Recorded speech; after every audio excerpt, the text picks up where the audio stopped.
presenting yourself. Who are you? Yes, so I'm Simon.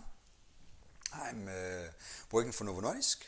I have been within the company for 17 years. I'm an engineer from DTU, and then I did my master thesis within Novo Nordisk 17 years ago, actually within supply chain, and did a nice thesis at that point in time and was hired based on that. And then I've had different positions within the production area, as project manager, as manager. And then after 10, 11 years in the production area, I realized I need to experience some new things. And I was using my network in the company, go out, have different talks with people in the organization to understand what are the opportunities after being in a production area for 10, 11 years. What are the opportunities then?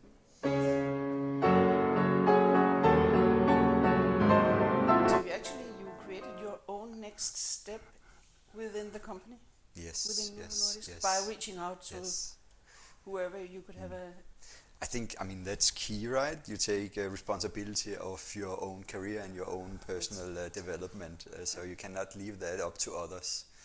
Of course, you can get support from the people around you. Your manager can open doors in the organization, but you need to take responsibility of what should happen. I think that is key. When you started that, reaching out to your network because you wanted to create new opportunities, what were in your mind, what were you occupied with starting up such a kind of proactive process? Do you remember that? I think for me it is key to, of course, see some opportunities in where you are moving towards, but you all and of course that comes with a good match between what you have done in your past, what you are good at, and then what you're moving into. But I think it's also key to have fun in what you're doing. I think that is super important. So if you have a good gut feeling when you have talks, whoever it is in the organization, and you see that there could potentially be a very good fit, both on, you can say, competence level, but also on a personal level with the ones you are going to work with. That could be your new manager and the team that you will work with. I think it's super important that you have a gut feeling that this will actually, you will have the opportunity to develop, you will have the opportunity to deliver some results, and then also very importantly you can have some good fun with the ones you're going to work with. It's quite interesting to notice that you underline how important it is to be aware of what you feel as you go along. What does your gut feeling say? Does it kind of signal that it could be fun and pleasant to be part of that? Yeah. And I think that has also changed over time. So if I'm looking back 17 years ago, I would more look at the facts. So I would look, what is the area? What is the position? What does the job description say? What is the salary? These kind of facts I would look very much at and compare in an Excel spreadsheet. What are the opportunities? But then I've learned over time that it's also very much about how do you feel about taking that next step. So how was the interaction with the persons you were talking with as a part of the recruitment process? How does it help you making decisions, being aware of course, the analytical part, but also your feelings, your gut feeling when you're in a period where you are making a decision? How does it help? How do you use it? Is it possible to express? Or is it more a hunch? So, I think it's difficult to say. So, it all starts with observing and listening, talking, getting inputs, and then it's very much based on the reflections then you are doing afterwards. after getting all of those inputs, and then it is the feeling that you get, are you actually excited about Yes. what you just experienced? Yes, I Is guess. it giving you energy? Yes, yes. Or do you foresee that there will be too many complications around it? And that balance, it's a feeling inside you, right? Rather than something you can really pinpoint. Yes. As I understand what you're saying, sounds like you have a parallel process. Feelings and thinking are kind of parallel processes. Of course. Of course, but you learned it along the way. Earlier Yes. on in your earlier days, Yeah. it was about analyzing the situation. Now you are analyzing and listening to your feelings, and Yes. then it becomes the invitation to action. What should be the clever next move when you combine these two processes? Interesting to know that you have made that change.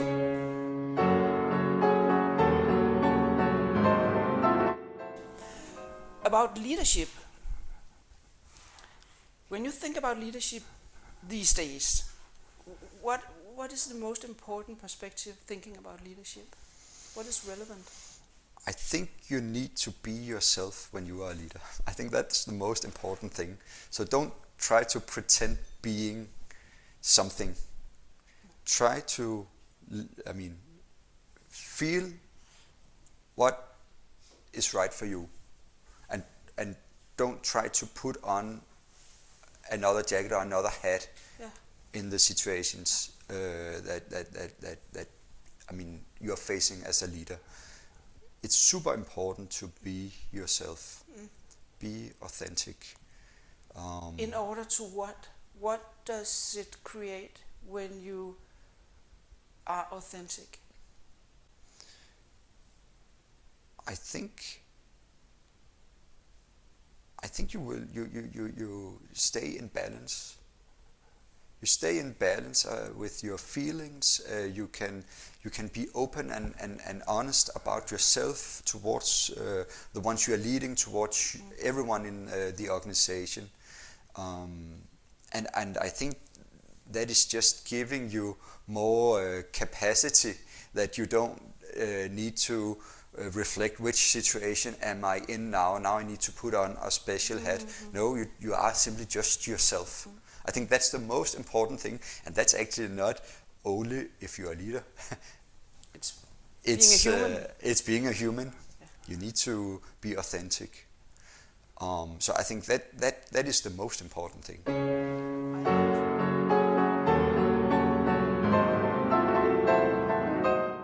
How do you make sure that you are not working way too much, and how do you make sure that you are taking care of yourself under such a high level of success-driven pressure? And that is, of course, one of the risks being in this organization at this point in time. And again, here, I think it's key that you are honest to yourself and feel how you are doing. And also have a good dialogue with the people around you, no matter if it's family or friends, or if it's people in the organization. Be very transparent and have a dialogue on a continuous basis about how you are feeling. Yes, I think that's this is key. A very important point to be preventive regarding some possible too much stress in your job situation. It's about discovering it early enough. Yes. So you can act on it.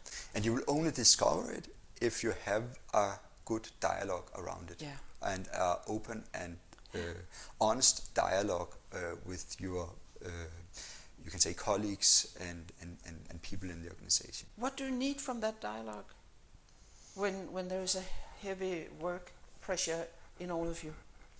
What do you need? Is it feedback? Is it, Simon, please be aware you're starting to become a bit snappy. How are you actually? Of course, you can observe a lot of things, and you do observe a lot of things, and that is how people are reacting. If there's a change in the pattern that the way that people are reacting. Of course, that is key. I'm receiving emails during the night from people in the organization. That is, of course, also, it could be a symptom of unhealthy work-life balance. So, of course, you are collecting a lot of inputs during the work that you are doing. But then it comes back to the dialogue that you are having around it. And then it comes back to trust. And then it comes back to trust, because if you don't have trust amongst each other, you will not have the good and open dialogue around it. And you need to have that dialogue on a continuous basis. Exactly. So you cannot touch point every month about this topic. No. You need to do it on, if not daily, then at least weekly level. Yes, makes a lot of sense.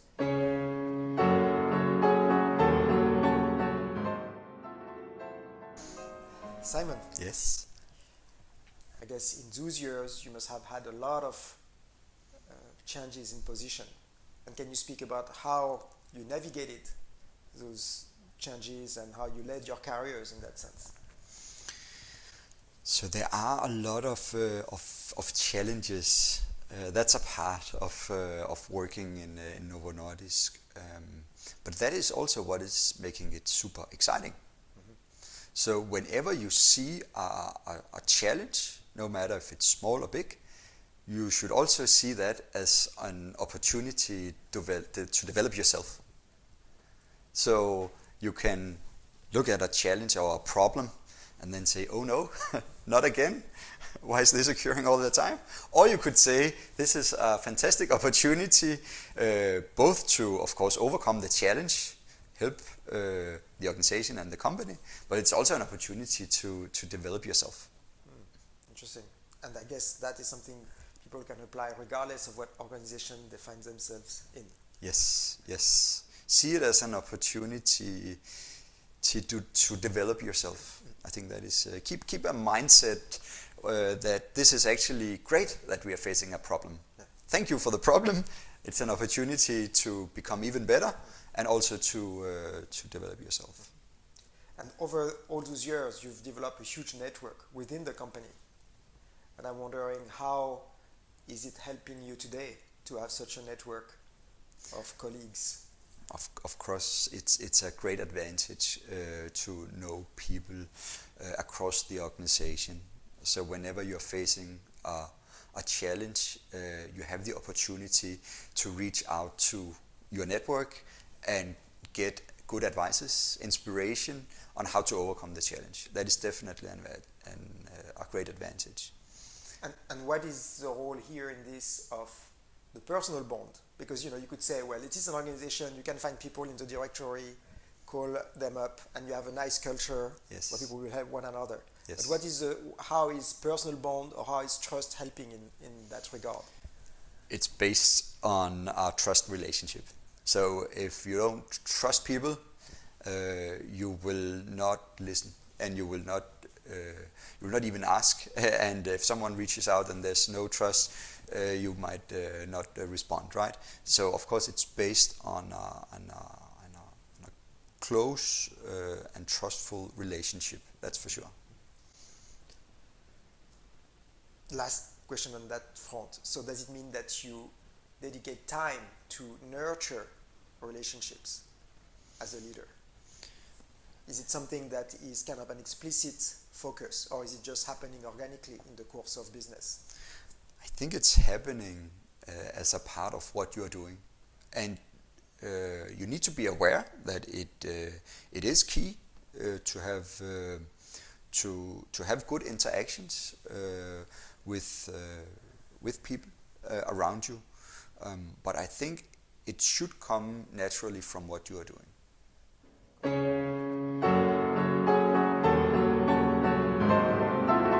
What do you see as a supply chain expert to be different now? So in Novo Nordisk, our supply chain is under an enormous pressure. We are experiencing great growth. So basically, we are able to sell more than we can produce, and that is putting a lot of pressure on our supply chain and on our planning processes. So we can simply not keep up with the great sales that we are experiencing at the moment. And with that, is there, because we talk always about digital technologies and the benefits of those technologies and opportunities with it.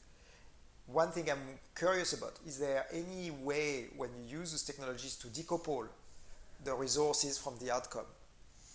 There are a lot of areas where you get, let's say, more cases, more needs that need to be met, and maybe it's hard to scale resources linearly or on a one-to-one basis. And of course, we would like to use technology to try to break sometimes the scaling relationships. Yes. And I'm wondering whether that's something that's true in supply chain or applicable. So what we are doing parallel to strengthening the processes themselves is to build an IT platform supporting the processes. And the main focus as a part of doing this is to make sure that we have all data in the system, reliable in the system, and we can extract data from the system whenever we need it. So that is actually the key objective of the digital transformation we are currently doing. So it enables the decision making Exactly. faster. Exactly.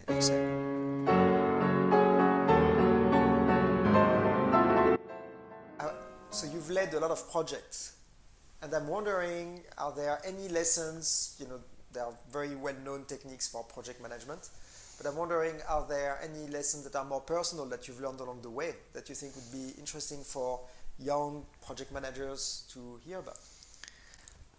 I think you need to have your project management toolbox in place. So you need to know all the classic tools that you need in any project.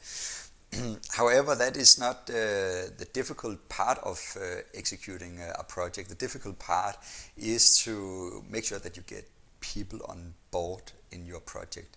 And that stakeholder management and change management process, it's starting the day that someone get the idea to the project. So you cannot start up the project without making sure that you have people on board on the project management journey.